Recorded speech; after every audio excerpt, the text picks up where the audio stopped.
A continuació, té la paraula l'il·lustre senyor Joan Laporta.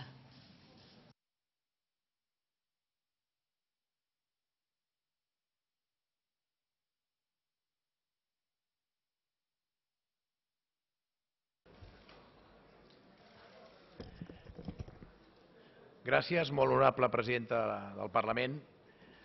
Bé, avui és un dia important, avui estem fent un acte de dignitat nacional i si prosperés aquesta proposició de llei, doncs veritablement aquest Parlament faria el primer pas per superar aquesta crisi política, aquesta crisi moral, aquesta crisi econòmica i aquesta crisi cultural que pateix el poble de Catalunya. Faríem el primer pas per acabar amb l'espoli fiscal i, per tant, per acabar això que tant ens preocupa a tots de la crisi econòmica.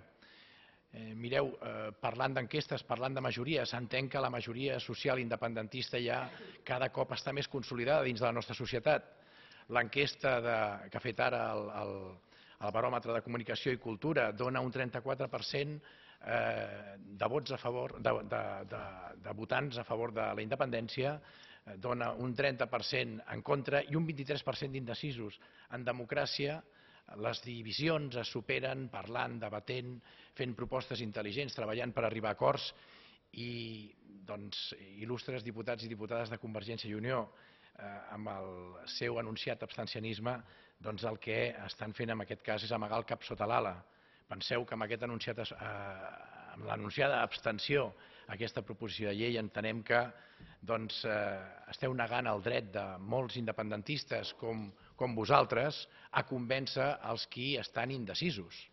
Esteu negant aquest dret i estic segur que sabeu que teniu molts votants independentistes que no entendran el vostre posicionament, un posicionament contrari a que prosperi una llei per la declaració d'independència de Catalunya. Els qui són partidaris d'estar units a Espanya ja tenen qui els defensi, ho hem vist aquí en aquest hemicicle amb les intervencions, tenen el PSC, el PP, Ciutadans, tenen també el Ministeri de Defensa espanyol i tenen el govern espanyol. No heu de fer el joc a l'espanyolisme més ranci, com s'ha vist en aquest hemicicle amb les intervencions, especialment, jo diria, del Partit Popular.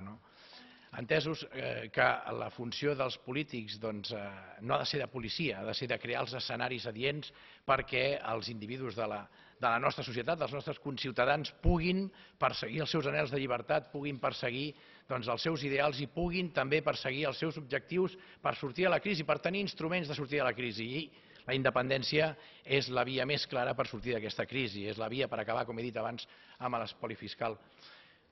Lamentablement no és aquí el president Mas, però certament el fet d'actuar al carrer votant la independència i aquí a l'hemicicle promovent l'abstenció a una proposició de llei de declaració d'independència no ajuda a l'enfortiment d'aquest país, a l'enfortiment democràtic, no ajuda en cap cas al lideratge que necessitem per portar el país cap a la prosperitat, cap a un major benestar dels nostres ciutadans i ciutadanes.